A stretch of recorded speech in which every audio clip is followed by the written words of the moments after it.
Okay, good afternoon, everybody. It's 1 o'clock. This is Mark Snyder from Saint Alphonsus Health System.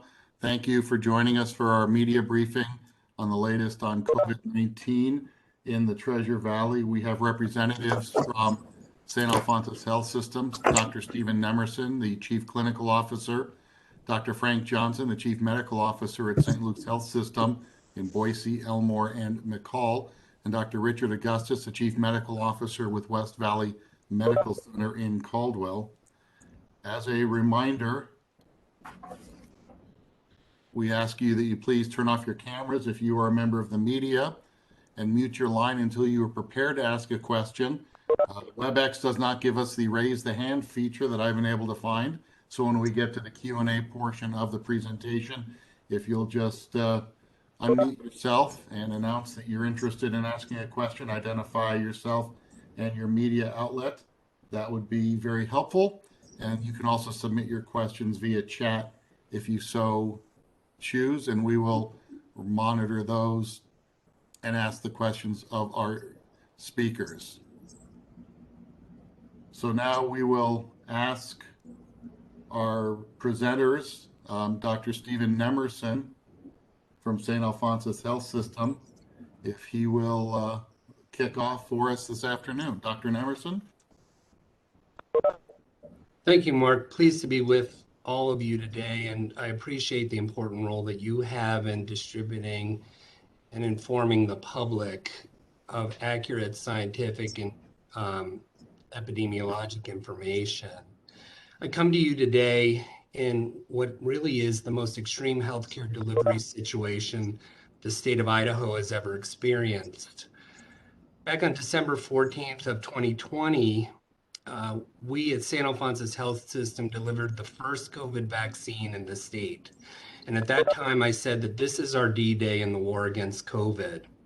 Sadly, today, I must tell you that we are losing the COVID battle and patients are dying unnecessarily. And I'm going to share some information with you that demonstrates that and talk to you about the situation that we face at St. Alphonsus and that is being faced by many of my colleagues across the state of Idaho. If we could, that's great, Mark. So this data should be very familiar to you. It's the U.S. national information about the fourth COVID surge, which is the worst that we've experienced here in this region. About 10% of the U.S. population has contracted COVID to this point. Over 630,000 deaths in the U.S., the death rate of about 1.7%. And when we talk about one figure, the testing positivity rate, and if it's over 5%, a pandemic is considered to be out of control. Back in June, the testing positivity rate at Saint Alphonsus Health System was well below 5%, and things were under good control. But sadly, because of people's behavior, lack of vaccination, and because of socialization, lack of wearing masks, our current testing positivity rate in St. Alphonsus exceeds 22%, which is, again, the worst that we've ever seen in our health system. Mark, if you could jump to the next slide, please.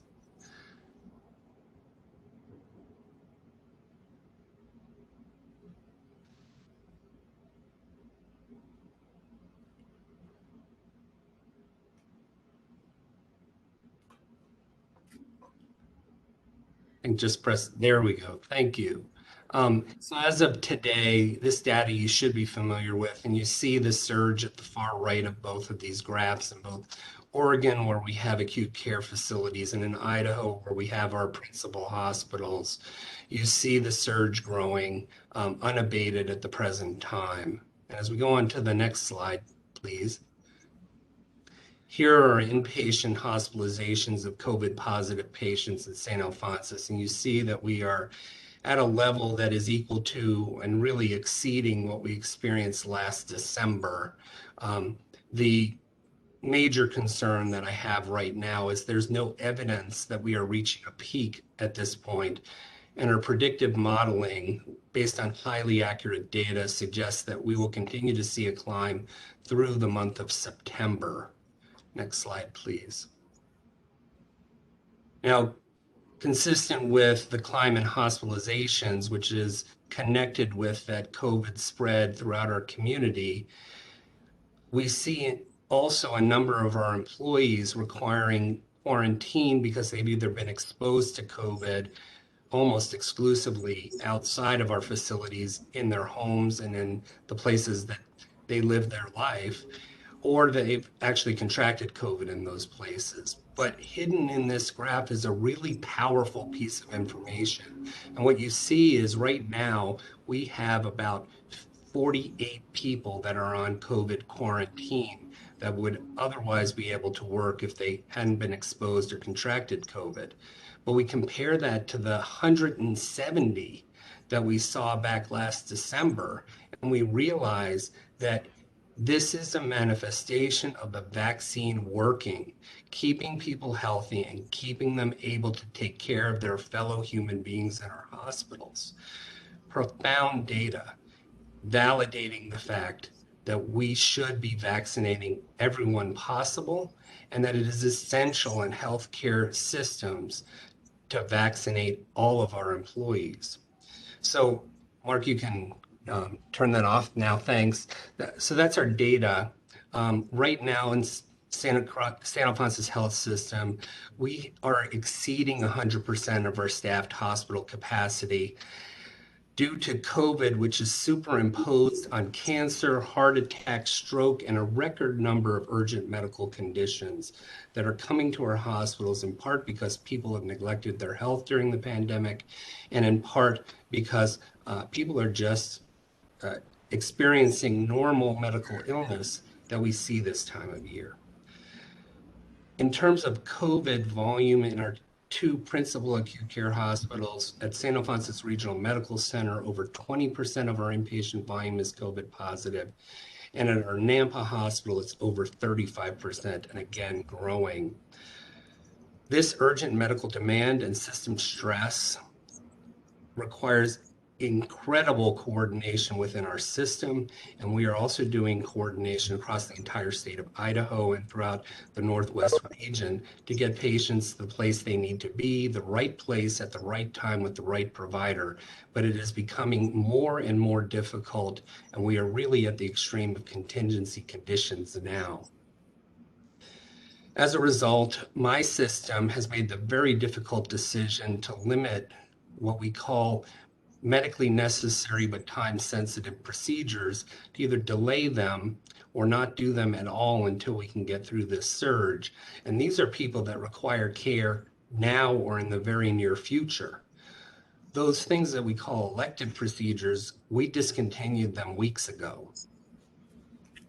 We are meeting several times a day throughout my health system, not including the coordination meetings that are occurring at least daily throughout the state of Idaho, in which we participate in order to ensure that we can take the next patient that needs us. And again, at this point, we've paused all inpatient procedures that require an overnight stay unless they're urgent or emergent. With regard to staffing challenges that I think the media is acutely aware of, we have already expanded into clinical spaces that we didn't use previously, and we've repurposed others that we used for less intense purposes to meet patient demand and the requirements that COVID places upon us. And we are now at the limits of what we call our normal staffing ratios, and we are putting our caregivers in a position of caring for more patients than they normally would on a one patient to one provider basis. I want to point out that there's a lot of discussion about moving people from one part of our health system to another, but it is not simple because you cannot put a nurse that normally works in a daycare setting into an operating room or an intensive care unit. And for that matter, you can't do the opposite either. So we're incredibly sensitive to ensuring that we maintain the quality of care that we've always provided. And we will do that to the limits of our ability, but we are reaching those limits now. With regard to the emergency room, we have already communicated clearly that people in the community need to expect that the emergency room care they're going to receive is going to be delayed. because it's a simple supply and demand phenomenon. We have more patients coming in now with COVID and other conditions, but we are prioritizing the most urgent, and then others that are less urgent will have longer waits. They will eventually be seen, but the waits will be longer. And so the lines for care are longer, and the time for care is also longer. I commented previously, but I want to highlight the beauty of what we call our Medical Operations Coordination Cell. This is a group hosted by the state of Idaho to ensure that all hospital and medical providers throughout the state have regular daily communication to ensure that if there's space in one place that would better serve a patient, that that patient is transported to the appropriate place at the appropriate time. And so my last message to this group and through this group to the public is the following. It's time to expect that things are going to be different when you need health care for the short-term foreseeable future. It's not going to be as quick, and there's going to be a prioritization based on how sick you are.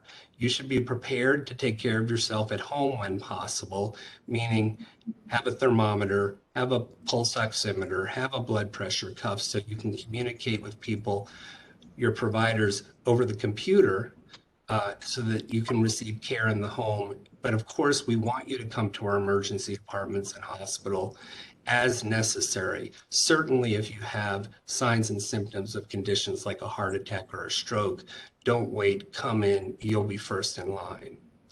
And the other thing I want to comment on is the Delta variant. It is the predominant strain. Pretty much all the cases that we're seeing at Saint Alphonsus that are coming in are Delta variants now. It's far more contagious, and it re-emphasizes the importance of maintaining distance, face covering, practicing good hygiene, and fundamentally protecting yourself from getting too close to someone that may be carrying the COVID virus. Back at the beginning of the pandemic, we said to people, don't go to concerts, don't go to large social events, stay away from strangers. And I'm afraid we have to send that message out again because of the Delta variant. Particularly, we know that breakthrough infections in vaccinated people can occur. They will do well. It is extremely rare for somebody who is fully vaccinated to even have to come to the hospital, but they may contract the virus, and we certainly don't want to see that if it's avoidable. So I think I've shared the current situation at St. Al's. Happy to answer questions in a little bit, but I'd like to introduce my colleague, Dr. Johnson, who will provide some further information and insight. Thank you. Thank you, Dr. Nemerson. Happy to speak in regards to St. Luke's situation and condition. But well, what more can I share that would impress upon everyone the gravity of the situation that we're facing than what Dr. Nemerson had said? It's the same everywhere. It's the same at St. Luke's as what Dr. Nemerson has reflected, and as we know, it's the same everywhere in our state and everywhere in our region. We're getting calls regularly from throughout the region with hospitals and facilities begging for care for their patients that they can't care for, that they don't have the capacity for. And regrettably, all of us are in the same situation, trying to find capacity to care for our neighbors and our communities when that capacity today is strained beyond the breaking point. At St. Luke's, we have over, it's almost half of our patients within our health system, our adult patients, are hospitalized with COVID. 430 adult hospitalizations in our system earlier today, with 200 of those hospitalized with COVID. That's impossible for us to provide the other types of care that we ordinarily would. Things like the elective procedures, knee replacement surgeries, hip replacement surgeries, back surgeries, other procedures that aren't emergent, that don't need to be done today, that perhaps can be delayed for a period of time. We're being forced to delay and pause on those procedures to provide capacity for those who are emergently needing care for COVID. As Dr. Nemerson said, we are still providing capacity for those emergent situations, heart attacks, strokes. And I want to reinforce the message Dr. Nemerson shared, that if you have an emergent condition, if you need to come to the emergency room, please come. We don't want people to delay care that needs to be addressed immediately. So that's an important message to go out. I struggle to find what else can be shared to impress upon our communities just the gravity of the situation that we face. It's hard. It's hard when we go out in our communities and see large groups gathering, schools back in session with little accommodation for the infection prevention practices that are so important for shutting things down. It's hard to recognize just how serious the situation is within our hospitals. We've had some of our state leaders directly come to St. Luke's to get firsthand view of some of the nature of the situation. And I can share that universally they come away shocked at just how significant the situation is regarding our capacity to care. So I certainly look for this group to help us in sharing that message, and I'm happy to provide additional information to assist you in that message. The other message I want to make sure we share is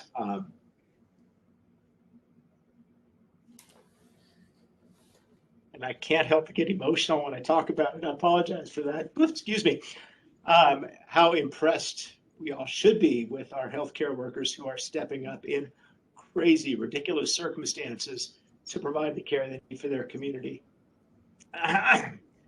It is inspiring, and people are going well beyond the things that they have traditionally done or would have expected to do. We're putting people in positions that they ordinarily wouldn't have been doing, but they're stepping forward with tremendous commitment to the care of our patients. So I want to balance that message of concern with that message of hope, the hope that our teams are continuing to bring to the care that they provide for their patients every day. But we're exhausted. Our teams are tired, they're worn out, and we need some help. We need some help from our communities to turn this around. If we look back a year ago, that help from our communities came by the shutting things down, wearing masks, closing down large gatherings. Those measures worked. Today, the help we need is get vaccinated. That is the tool we have that will shut this down. It won't shut it down tomorrow, regrettably. The vaccines will take some time to work, but we need the assistance and help of our communities to get vaccinated, slow this down, shut this down, and let us get back to normal and get and help those healthcare workers who have gone above and beyond to provide care for our communities. Thanks, Dr. Augustus. I'll pass that on to you, and you can share the West Valley experience, and we'll open up to questions. I certainly want to make sure we have time to answer questions for our colleagues on the phone. Thanks, Dr. Johnson. So you've heard the story. It's the same in every hospital. There is no capacity for us to transfer patients. There is no place for them to go. We have sicker patients than we routinely take care of, and we are taking care of them because we have no choice. The ICU this week had 11 of 13 beds with COVID patients in it. We don't routinely have very many patients on ventilators. We have lots of patients on ventilators. We're using high flow oxygen twice in the last week. We've had to get additional units brought in because we do not have enough to keep up with the needs of our community. So we continue to reach out, and gratefully we have an organization that can support us. But there is a great stress on the system. And I agree with Dr. Johnson completely. I am so impressed with my colleagues who give of themselves repetitively. They're here taking the very best care of the patients they can, but they're being asked to do it again and again and again. And we are tired. We are not even close to the worst, and that scares us because we went into this to care for people, to help people, to save them, and we can't. It feels sometimes like we're rearranging chairs on the Titanic. There is so much that could be done to prevent this, but it's not.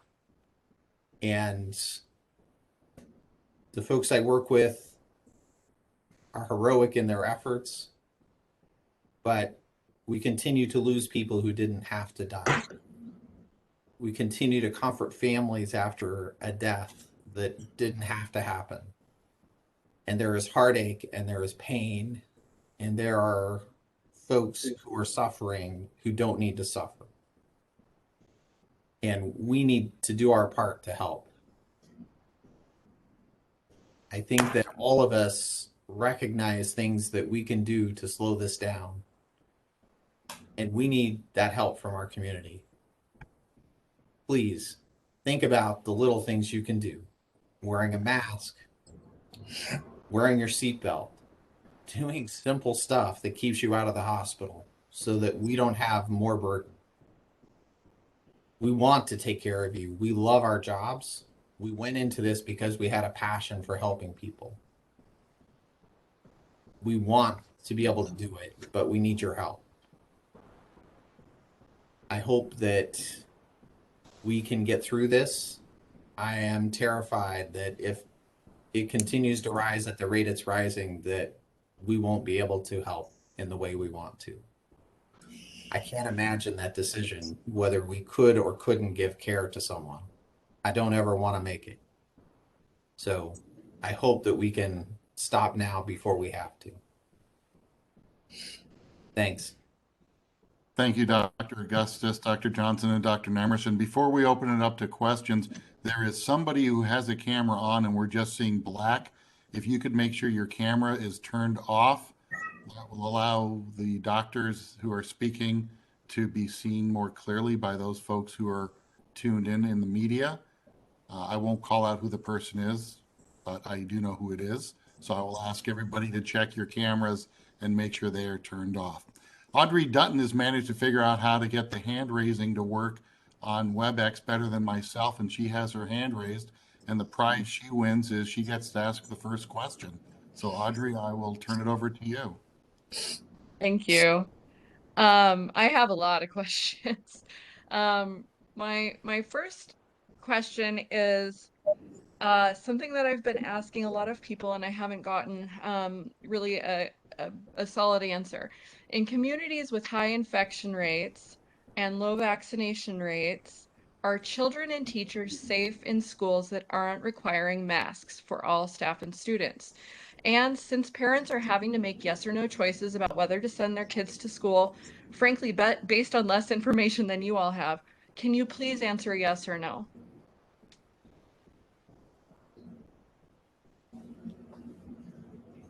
Audrey, I guess I'll be the first person to try and answer that question. Certainly for anyone that if they were to contract COVID, would be expected to have a complication or be at much higher risk. And these include people who are overweight, who are on blood pressure medication, who have asthma, and obviously others with chronic illness. It is not safe to be in that kind of environment, period. For those that are healthy and young, the risk of contracting COVID in that kind of environment is actually quite high because no one is practicing the kinds of measures that we've been talking about now for over 18 months to protect oneself. And I've always said, my mask protects you, your mask protects me. And so while I may be wearing a mask as a teacher in a classroom surrounded by children who are not, I may have some small protection from my mask, but I am not well protected.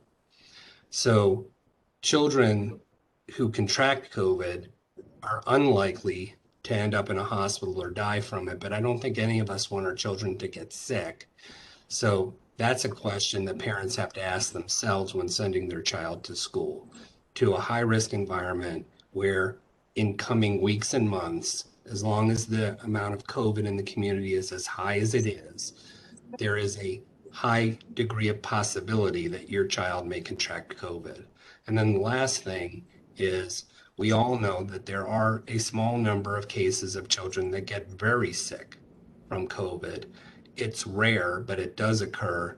And that risk too needs to be balanced. So certainly if your child is someone who has had heart surgery or someone that has a chronic illness like asthma, you need to weigh those decisions very carefully and consider alternative educational methods while the prevalence in our community is so high.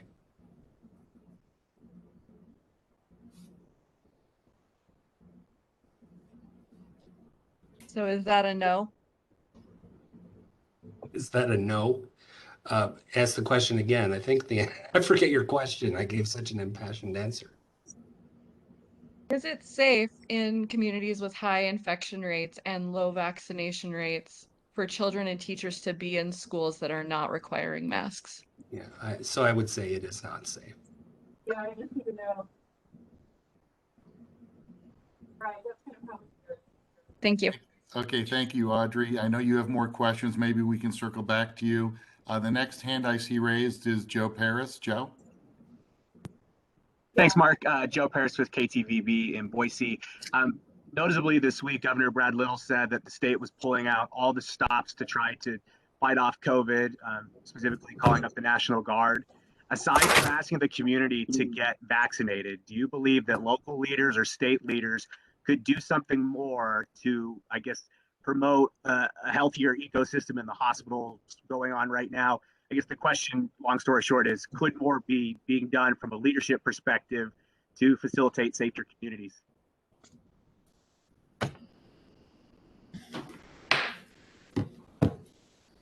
It's Frank Johnson speaking. I'll take that question. I'm grateful for the support that Governor Little has offered. There's certainly some added resources, and we'll benefit from those resources and support. So grateful for that. Let's encouraging vaccination. Absolutely. I'm grateful for that. I think that's a bipartisan recommendation. We certainly see whether you're a Republican or Democrat, vaccinations are being recommended.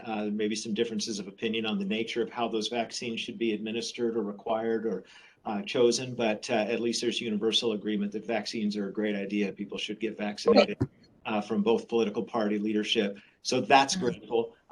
Could we do more? We certainly know that wearing masks, social distancing work to slow the spread of disease. We know that.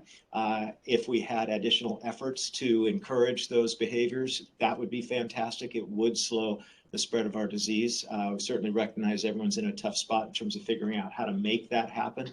So I'm not going to call anybody out for additional steps that could be taken to do that, but any efforts that could be made to encourage at this point in the pandemic more mask wearing and greater distancing, smaller gatherings would be helpful at slowing the spread of the Delta variant in our communities.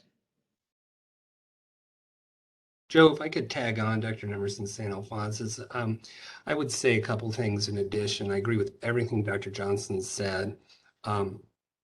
One of the other things is it would be helpful to the general public who is vaccinated and who do want to protect themselves and their children to be able to frequent businesses and organizations that are practicing the best standards of COVID safe behavior, those that don't allow individuals in unless they're wearing a mask. And for concerts and other kinds of social events, either they're not having them, or when they do host them, they police for mask wearing, and they try and ensure that the people who are attending are vaccinated, which is a very, very difficult thing, I understand.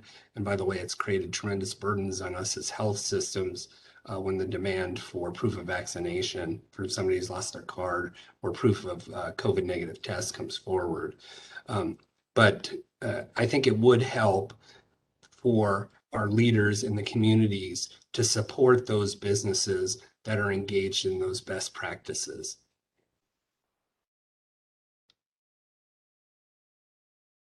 Thank I you, can't Doctor. figure out how to raise my hand, but I do have a question if I may. Okay, hold on one quick second, Betsy. You're next after I see Nicole Camarda, and then Betsy, you're on deck. Thanks. Hi, this is Nicole Camarda with Idaho News 6. Yesterday was the deadline for St. Luke's staff to turn in their vaccination requirement, and I know St. Alphonsus your requirement is coming up within a few weeks. So can you talk a little bit about how this vaccine requirement for employees will or is affecting staff? You say that, staff are already overwhelmed, which is extremely unfortunate and nothing that anyone wants. But can you talk about how this requirement may or may not impact how staff are moving forward? Certainly, yeah. So it's Frank Johnson. I'll certainly answer that for St. Luke's. So we've had now 8 weeks since the initial announcement that this would be a requirement here at St. Luke's to have a COVID vaccination or apply for and be granted an appropriate medical or religious exemption to that requirement. And over that period of time, we had a really great increase in our compliance with that. We're up to right around 92% compliance as of this morning in terms of our staff being either being vaccinated or having one of those appropriate exemptions. So that is fantastic. Staff stepped up. We've had a lot of work answering questions, alleviating anxiety, providing additional education. Our teams have really stepped forward with those efforts. So we're in a much better place today than we were 8 weeks ago. We have a period of time, those who are still not compliant with that, there's a process that we take. We give people additional time, and there's some corrective action process that takes a couple of weeks to a month. So there won't be any immediate impact on our staff really for at least the next 30 days, except for those who choose to resign their positions, which hopefully is going to be a small number. It's not zero, and that's regrettable. I and all of my colleagues regret when anybody chooses to leave the organization over this, and we know that number is not zero, and I am sorry for that. But we continue to anticipate that that number is going to be small. We've had good support and engagement with most of our team members, not all, and those who continue to have questions or concerns with that, we continue to engage in conversations over that. So no immediate effect right now. We'll continue the process over the next 30 days of our usual corrective action process and take that moving forward. So yeah, that's the situation here at St. Luke's. And I'll speak real quick for St. Alphonsus to say that our experience very much mirrors that. We're seeing our colleagues step up to the plate and get their vaccinations. We do have medical and religious exemptions. And the data that I showed you before, I think is the most compelling, which is because of vaccination, we've had a 70% reduction in the number of colleagues that we would have expected to be put under quarantine or leave because of COVID. And it's almost certainly directly connected to vaccination. Thank you. And just a quick follow-up for Frank. I was told yesterday by Joy Prudick, I believe is how you pronounce that, that there's nearly 17,000 team members, but if you still have 8% of employees who either aren't going to comply or haven't yet, is that a concern moving forward? Because that's still a relatively large chunk of employees that potentially will be leaving the health system. So is that a concern? It is a concern. Absolutely. We don't anticipate that we'll be losing that number of employees. We anticipate that number will continue to drop over the course of the next 30 days. If it stays at that number, if we do lose 1,000 employees, yeah, that would be a real concern. Our teams have got some processes in place to make sure that we can continue to provide great care for patients if that happens. The vaccine is important enough that we were willing to accept that risk. The downsides of not having vaccination for our teams is too great, too much of a risk for safety for our colleagues, for our staff who's in the hospital when there are unvaccinated individuals, too great a risk for our patients if we have unvaccinated staff, and really too great a risk for our community. So it's a risk. It's something we're concerned about.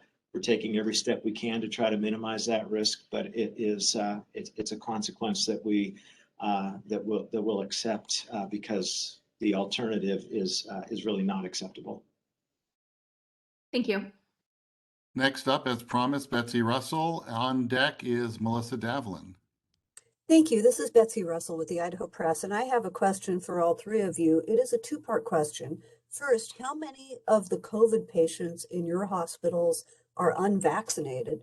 And secondly, As we look at potential crisis standards of care, at what point do we ask the question whether care for your regular patients who have suffered a heart attack or a stroke or are in desperate need of a hip replacement should take priority over care for a patient who chose intentionally not to get vaccinated, knowing that this would be the result?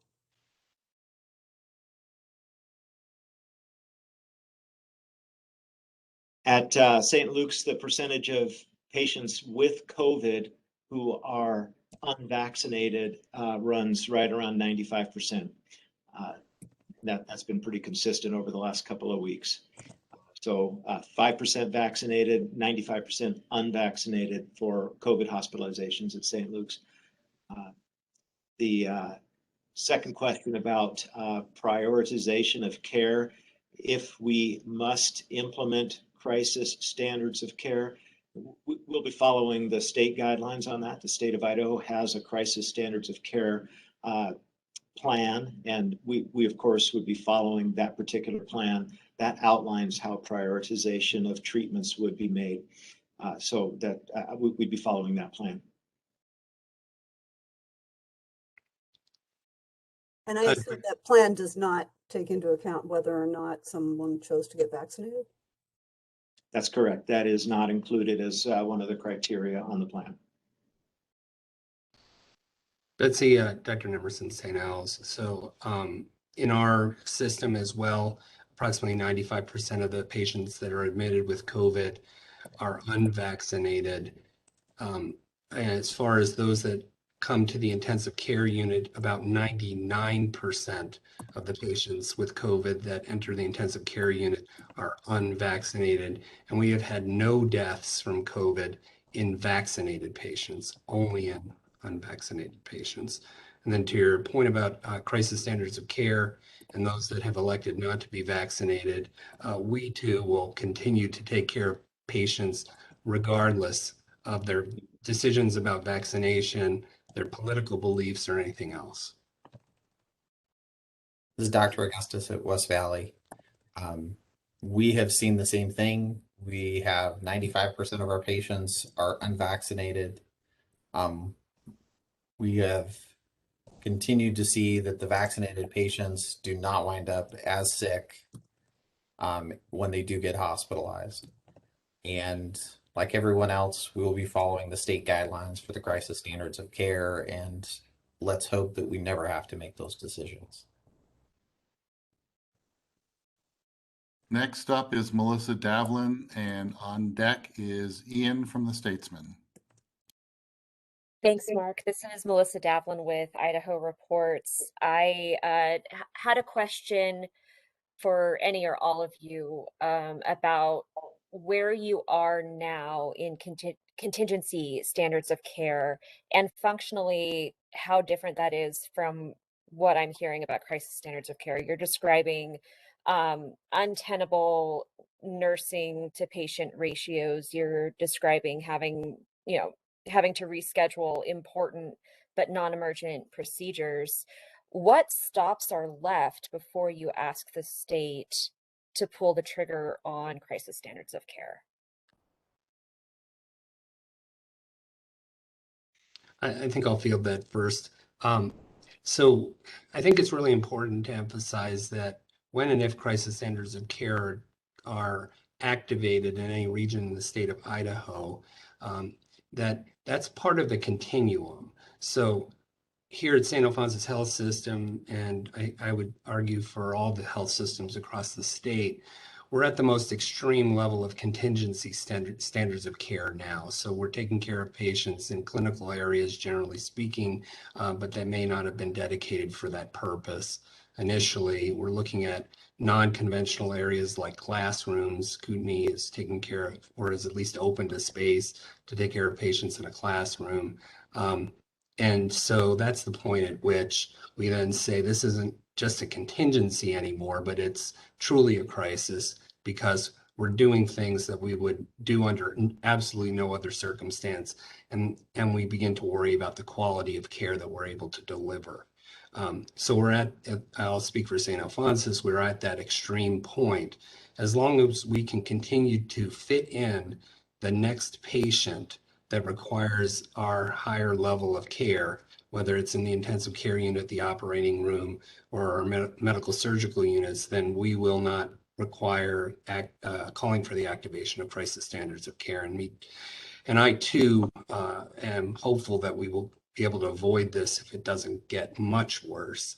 But we are at that extreme. And I will also say that we won't hesitate to call for that activation when we feel that the ability to deliver contemporary or best standard of care is going to be compromised. And then we have to make some triage decisions about who gets the right care at the right time now versus who gets the right care with a little bit of a delay. And then, as I said before, crisis standards is a continuum as well. So just because we have that label and use it doesn't mean that we are letting people die, because that is not going to be the situation. We will always provide care. It's just how much we have left to provide. Yeah, I can follow up on that for St. Luke's as well. We have more levers we can pull. We're pulling those levers every day. I keep saying that unprecedented keeps taking on new meaning every day as we find new ways to provide additional care.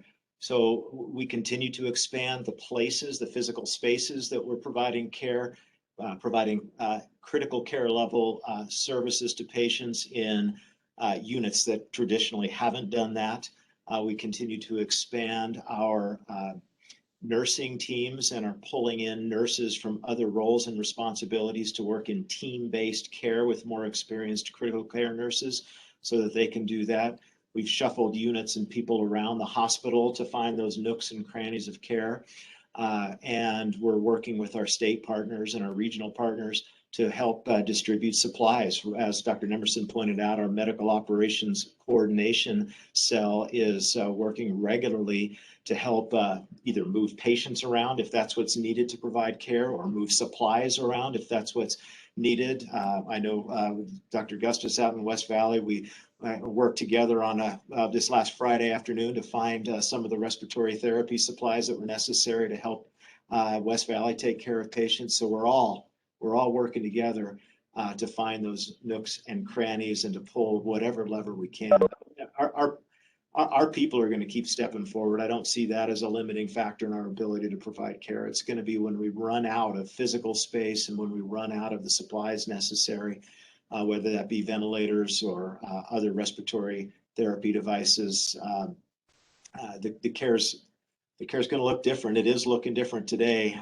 Earlier call, I was describing it as a little bit of the Wild West, where we're putting patients and moving people around. It's not typical care, but we're still providing great services in spite of all of that. Everyone is working together. Everybody's participating, and all the staff are stepping up. But we're doing things we've never done before. And I can't emphasize enough how much everyone is willing to do and try. But eventually you run out of more of everything. You know, the entire country is experiencing this. We're getting calls from Oregon and Wyoming. People don't transfer to West Valley Medical Center from Oregon and from Wyoming. So this is a different time, and we're doing everything we can to take care of everyone who needs it. But there are limits, and someday we'll reach them, or I hope not. All right, thank you, Melissa. Next up is Ian, and on deck is Lily Frankel from the Malheur Enterprise. Thanks, Mark. This is Ian from the Idaho Statesman. I had a question about monoclonal antibody treatments. Could you talk about how those work, or any details about what patients they may best serve or recommend or are recommended for, and how those are used at your hospitals?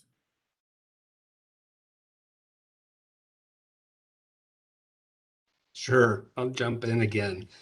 Thanks, Ian. A great question. So monoclonal antibody infusions are a recombinant medication that is designed to attack the coronavirus directly, and they're best administered, and their FDA approval is to administer them in someone who is diagnosed with COVID and is very early in their infection. Why? Because that's when the virus is circulating the most, and then the cascade of terrible events that occurs after being infected comes later.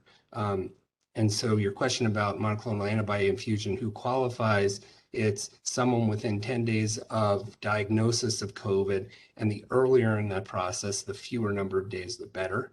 And then it's patients who are considered to be higher risk of having the complications of COVID, the pneumonia that puts you in the hospital, the strokes, the heart attacks that can be caused by COVID, the shock and death that can be caused by COVID. And those people are people that are immunocompromised, have chronic medical conditions, are obese, are over the age of 65, are pregnant, which I think is worth calling out. We've learned over the course of this pandemic, particularly in recent months, that pregnant women are at much higher risk of complications with COVID. And if they're diagnosed with it, they should get monoclonal antibody infusion quickly. Patients with sickle cell disease, and some other medical conditions. And we all provide that, by the way. We all have access. At St. Alphonsus, it merely requires the physician who's caring for the patient at home to call our medical access center, and we activate a process to get that infusion to the patient as quickly as possible. I'll also comment, the state coordinating groups are standing up monoclonal antibody infusion centers in other areas of the state, and we're looking forward to one coming to Treasure Valley soon, so that will enable the hospitals to be able to focus on other types of care, including COVID care, and not the monoclonal antibody infusions. All right, we'll move on to Lily Frankel, and on deck is Rachel Cohen. Hi, thanks, Mark, and thanks, doctors, for being here. I just have a simple question. We're based in Oregon, and I was curious whether that location will become one of the factors that is prioritized or deprioritized as there's less capacity in the hospitals. I can speak to that real quick because we are in Oregon too. Two of our acute care hospitals are out in Oregon. We are coordinating care across our entire system. The state of Idaho is in communication with Oregon on a regular basis, I'm sure daily. Oregon too is in crisis, and they've established their own medical operations coordination cell for ensuring patients can get where they need to in that state. And then just like here in Idaho, if one of our hospitals anywhere in the state can't find a bed here in Idaho, they'll look outside that region. The same thing in Oregon. If we can accommodate at St. Alphonsus, and I know the other hospitals, then of course we will try and accommodate as best we can. The further the patient's coming from, we do try and rank patients based on distance, but generally speaking, what we do is we prioritize on the basis of need, not on the basis of distance. Yeah, I'd say the same thing at St. Luke's. We've got plenty of patients from Oregon at our St. Luke's hospital. And if you'll indulge me in a corny story, I've been reflecting on the starfish story where the tide comes in, tide goes out, leaves a bunch of starfish on the beach. The old story is boys walking on the beach, picks up the starfish, throws it back in the water, picks up the next one, throws it in the water. Another guy comes down the beach and says, hey, what are you doing? You can't possibly save all of these starfish. You can't make a difference. And he picks up the next starfish and says, well, for this starfish, I make a big difference, and throws it back in the water. I reflect on that because what we're trying to do is take care of the starfish that are closest to us. That helps us in our ability to efficiently provide care and get the most starfish back in the ocean. Makes a lot more sense if we take care of those folks from Malheur, from LeGrand, from Ontario, from Baker City, from Pendleton. They're close to us on the beach. We got to take care of those ones, and that makes it a lot more likely we're going to get more starfish back in the beach when we're not trying to take care of people from distant locations, fill up our facilities. So yeah, Eastern Oregon, they're on our beach. They're close by. We'll keep taking care of them. That would not be a prioritization in St. Luke's. That would not be something we would deprioritize at St. Luke's just because you're in Oregon. Next up is Rachel Cohen. And then before we go back for second rounds, if there's anybody who, after Rachel, who could not figure out how to raise their hand and has a question, we'll take first timers first. And then if nobody else steps up, then Audrey, you would be on deck. Hello, thank you. This is Rachel from Boise State Public Radio. This is pretty similar to what you were just talking about.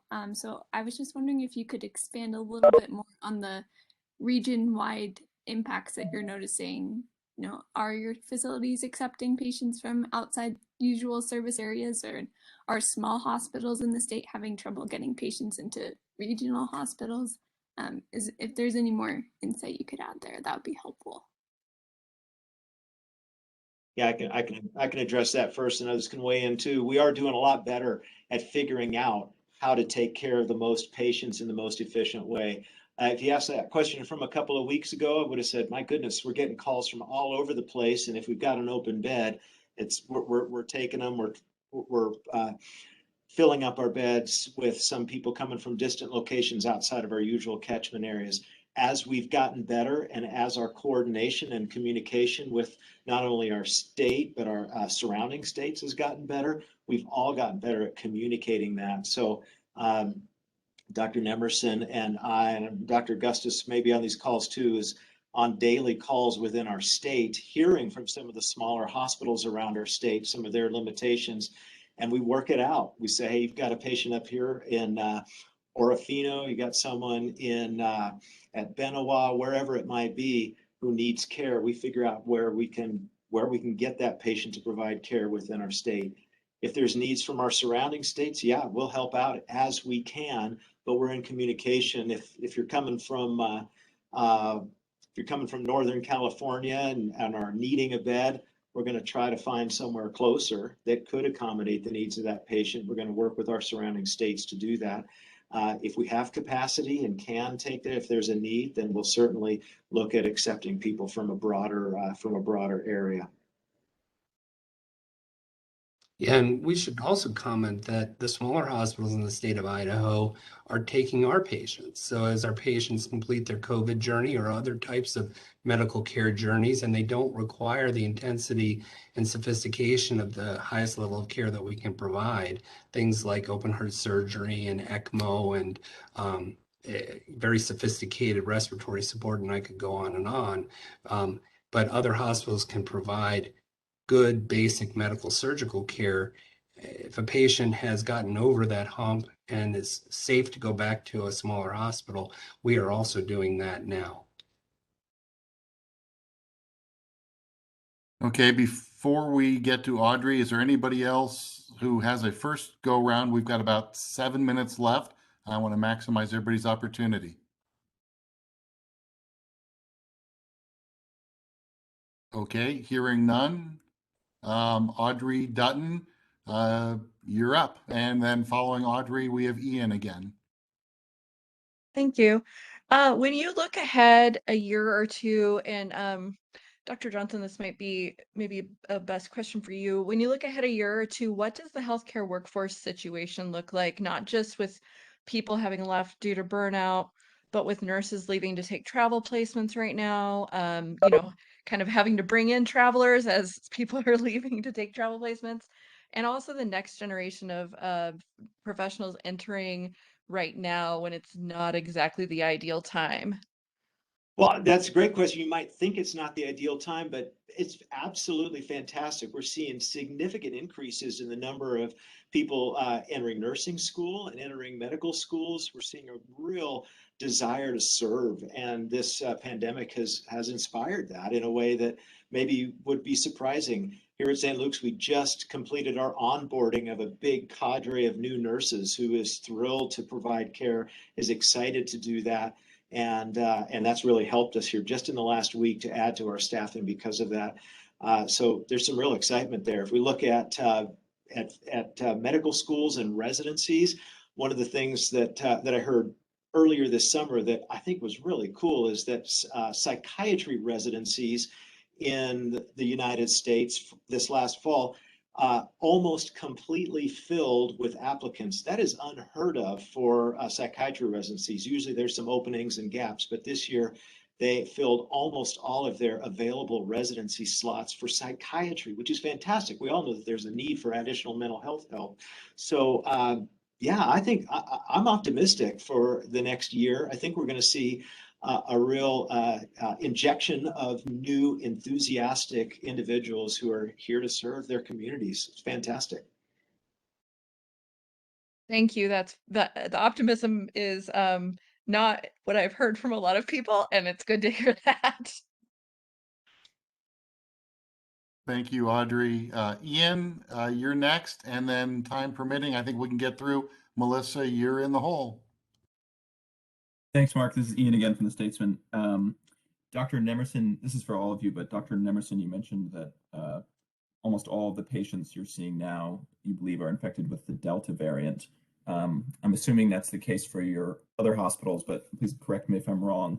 But I'm wondering, what sorts of, are you seeing, how are patients infected with Delta exhibiting symptoms or passing through their illnesses differently from earlier versions of the virus? I'm especially interested in how if it's affecting younger people differently and children as well.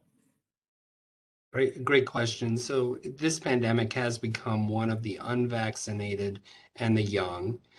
In part, it's because in the elderly and senior citizen population, the uptake in vaccination is much higher, but it's also because the Delta variant does seem to have a predilection for younger folks, and it definitely is more contagious by a magnitude. In terms of the progression through the disease process, on an individual patient basis, it's really no different than any other variant of COVID. In terms of the population that we see, there's some subtle indication that it may progress a little bit more quickly, and it may be a little bit more severe. But both national data and our own don't really suggest much of a difference. This is a bad infection. I mean, let's just cut to the chase. This is a bad infection, and those who are unlucky enough to get it and get really sick get what can be deadly sick, and it's totally preventable by vaccine. And the pandemic we're experiencing now is of people who aren't vaccinated and just don't care.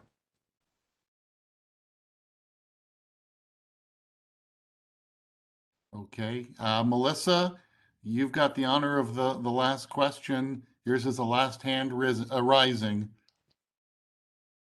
Hopefully this is a good one. Dr. Augustus, your facility isn't requiring vaccination as a condition of employment. And we just heard from Dr. Johnson and Dr. Nemerson, how strongly they feel about it, and that some of their employees will likely leave because of that requirement. Are you considering a vaccination requirement as a condition of employment? And as we presumably will have some unemployed healthcare workers in the Valley because of this requirement, is that going to be a factor in consideration if they apply at your facility? So we do not require the vaccine, but like all vaccines, we strongly recommend, we encourage, we talk to our employees constantly about the need for the vaccine. I don't want people to get the idea that it's not that we don't want all of our employees vaccinated. We do. As a national company, we haven't received guidance at this point regarding a vaccine mandate. It does not mean there wouldn't ever be one, but at this point, we have not required it. We will continue to ask our employees, talk to our employees, and encourage them. We do require all of our employees to follow the recommendations for personal protective equipment, and that has been effective in protecting our patients and our employees. Real quick, as a follow-up, do you keep track of how many of your employees have chosen to get the vaccine? We do keep track of it. I do not have those numbers. Thank you. Okay, well, I thank Dr. Johnson, Dr. Augustus, and Dr. Nemerson. Thank you also to the members of the media who participated today. As a reminder, A recording of this briefing will be made available as soon as it processes. It will be uploaded to our YouTube channel, and we will share it with any members of the media who would like the file uploaded. Just email me at mark.snyder@saintalphonsus.org, and we will send you a link as soon as it is available. Again, thank you very much to the three doctors and to the press for participating, and that will conclude today's briefing. Thank you very much.